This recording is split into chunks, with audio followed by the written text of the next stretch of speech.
Acorda, amor. Eu tive um pesadelo agora. Sonhei que tinha gente lá fora batendo no portão. Que aflição. Era dura numa muito escura viatura.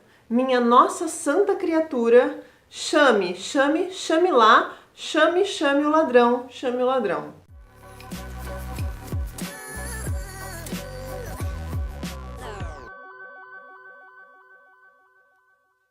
Oi, eu sou a Thaís e esse é o canal Desalinho. Eu comecei esse vídeo com um trechinho do Chico Buarque, né? Por que será que eu comecei esse vídeo com um trecho do Chico Buarque? Para falar um pouco da arte que vai contra o sistema e a arte que está de acordo com o sistema de uma forma geral. Como assim? Existem esses dois tipos de produções artísticas. Vamos chamar de arte toda produção de expressão cultural, independente da ideologia que ela professe ou não. Eu fiz a leitura de um trechinho de uma letra do Chico Buarque da época da ditadura.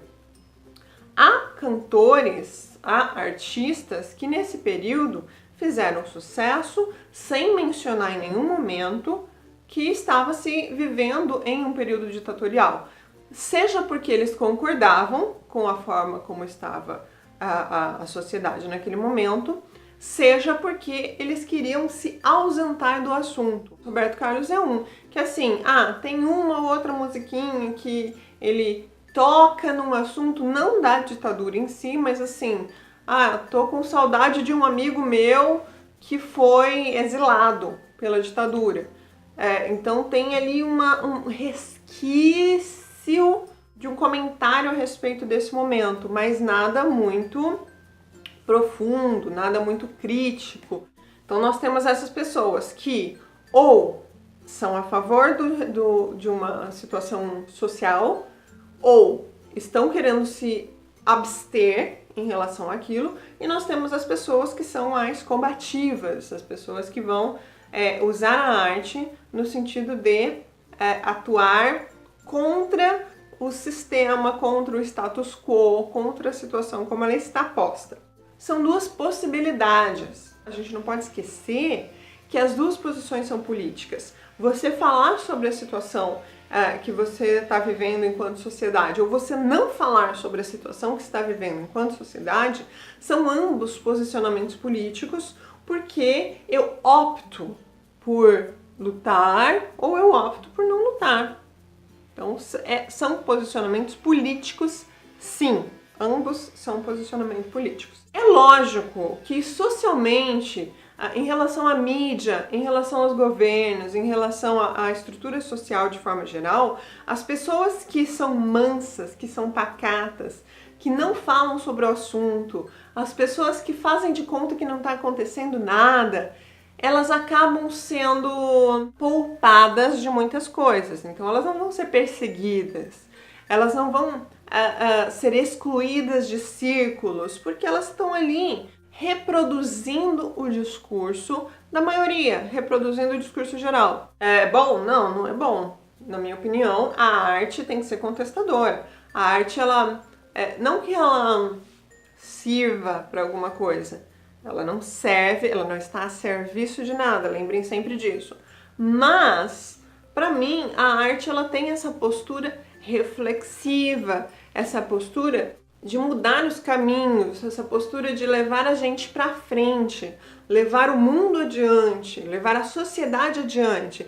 Então, se eu fico aqui, só falando o mesmo que está todo mundo falando, só cantando o mesmo que está todo mundo cantando, se eu fico ali na mesmice, se eu não vou para frente, se eu não empurro, se eu não reflito a respeito de coisas que são consideradas polêmicas nessa sociedade, o que eu estou fazendo? Não é verdade? O que eu estou fazendo? Não necessariamente precisa ser só a respeito de questões políticas, mas vamos pensar assim, todo mundo usa a linguagem dessa forma aqui.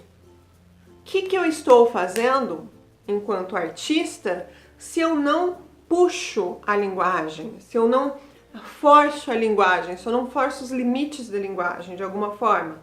Todo mundo fala de amor dessa forma aqui.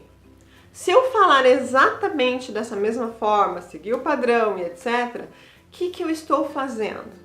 Então, se a arte ela é inovadora, se ela empurra para frente, se ela questiona, se ela é uma linguagem que quebra as estruturas e etc., ela tem que refletir, ela tem que levar à reflexão, ela tem que pegar aqueles temas que são um pouquinho mais ásperos, uns temas que são um pouco mais polêmicos e refletir em torno daquilo e trabalhar em torno daquilo.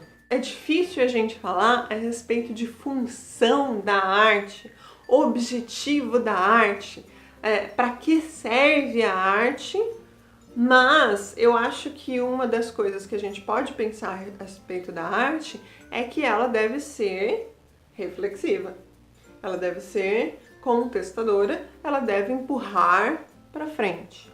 A arte empurra para frente, a arte puxa o cordão. Então a gente volta lá naquele trechinho do Chico Buarque. Então tem lá, olha só que interessante que como ele trabalha com esse texto, né, com essa música. Tá num período complicado, ditadura, então tem a questão da censura, você não pode falar o que você quiser. E aí tem lá, acorda amor, eu tive um pesadelo agora, eu sonhei que tinha gente lá fora, batendo no portão, que aflição. E aí ele vai falar, era a dura. Olha só que interessante, ele não vai falar era a ditadura. Por quê? Porque isso é uma palavra que não se pode utilizar nesse momento. Você não pode colocar as coisas, você não pode chamar as coisas do que elas são. Olha só que difícil. Você não pode chamar uma coisa do que ela é, porque isso revela muito sobre a sociedade. Então, a dura, é a dura. Numa muito escura viatura. E aí ele vai fazer o refrão chamando o ladrão. Chame lá, chame o ladrão. Por que chamar o ladrão? Porque quem está invadindo ali é justamente a polícia, que está a serviço nesse momento, está a serviço da ditadura. Então, se a polícia está invadindo, não tem como ele chamar a polícia, né? Quando a gente tem a casa invadida por um ladrão, a gente chama a polícia. Mas aqui é a polícia que está invadindo para levar ele embora. Quem é que ele vai chamar? Chama ladrão, então. Vamos virar essa coisa do avesso. Mais pra frente, um pouco, tem mais uma estrofe. Na sequência ele vai falar: se eu demorar uns meses, convém às vezes você sofrer. Mas depois de um ano eu não vindo, põe a roupa de domingo e pode me esquecer. Olha só que forte isso, porque ele está dizendo assim, se depois de um ano eu não vier, se depois de um ano eu não aparecer, quer dizer que eu morri. Então vai pra frente e você não vai saber que eu morri, porque a ditadura não vai deixar você saber, isso é abafado, isso vai ficar escondido. Então ele está criticando a sociedade, ele está refletindo a respeito daquela situação, ele está fervendo os ânimos das pessoas que ouvem. Por quê? Porque ferver os ânimos das pessoas ajuda na hora de você conseguir uma mudança, né? Se todo mundo tá lá pacato, tá morno, né? A água não tá na fervura, quando a gente tá tudo assim, não muda muita coisa. A coisa muda quando tá fervendo, quando tá na fervura. Só que tem que ser uma fervura feita em torno da reflexão. Então, em torno de você pensar, olha só que difícil essa situação, em torno de você saber, em torno de você pensar não só em si, mas na sociedade de uma forma geral, porque eu acho que é isso que falta muito hoje em dia, a gente ter um pensamento de coletividade.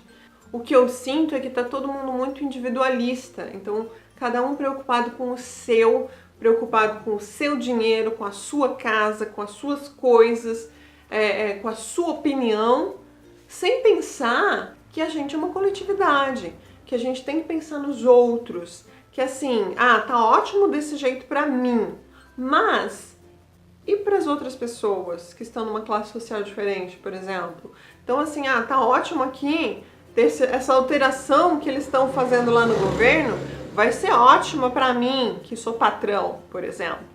Agora, será que isso vai ser bom para os meus funcionários? Será que meus funcionários vão ter o que comer? Se essa regra, se essa lei for aprovada, será que eles vão ter acesso à saúde? Será que eles vão ter acesso à educação? Ou eu não estou nem preocupado com isso? Será que isso importa? Importa, gente. Como sociedade, isso importa. Importa para todo mundo. Porque a sociedade é responsabilidade de todos.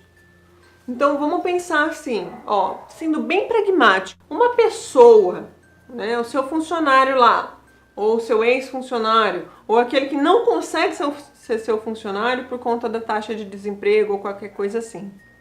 A pessoa tá lá sem emprego, a pessoa tá lá sem comida, a pessoa tá lá sem acesso à saúde, sem acesso à educação, e aí você não quer que ela caia na marginalidade. Porque aí não, caiu na marginalidade, aí bandido bom é bandido morto. Meu filho, você colocou ele lá. Quando você apoia esse tipo de política que é segregacionista, quando você apoia esse tipo de política que não permite que as pessoas tenham um espaço, que elas tenham condições de vida, e não tô nem falando assim, todo mundo tem que ter iPhone, não tô falando disso. Tô falando de condições básicas de vida, ter acesso à saúde, ter acesso à educação, ter acesso à alimentação de qualidade, não é farinha, não é ração.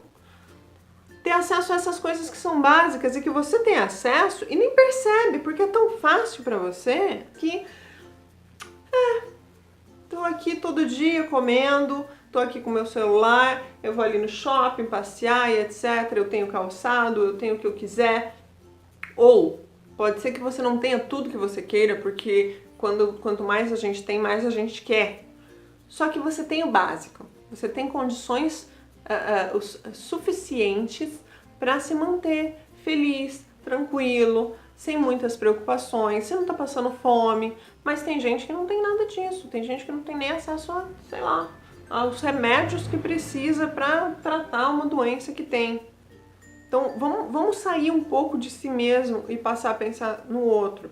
Para isso que eu acho que a arte serve também, para humanizar. Tem essa frase, né, que eu acho que é do Antônio Cândido, que a arte, a literatura, mas enfim, a arte de uma forma geral, ela humaniza. Ela faz com que a gente lance um olhar para os outros, um olhar mais humano, um olhar mais social mesmo, sabe? Nós somos uma sociedade, uma comunidade, e isso aqui é importante que eu me preocupe com os outros, é importante que os outros se preocupem comigo, é importante que isso seja global, que não estejamos em ilhas. Eu acho que o mercado, a publicidade acabam, de uma forma ou de outra, isolando a gente, enquanto que a arte, nessa sua forma de mostrar outros pontos de vista, de respeitar, de mostrar essa ideia de vamos respeitar os pontos de vista diferentes, não vamos censurar, porque isso revela muito sobre o ser humano, sobre os outros seres humanos. Então eu acho que a arte fundamentalmente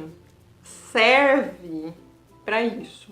Serve sempre entre aspas, por favor, porque a arte não deve estar a serviço de nada, mas eu acho que ela tem esse objetivo de humanizar, de sensibilizar, deixar a gente mais humano, né? É difícil ser humano.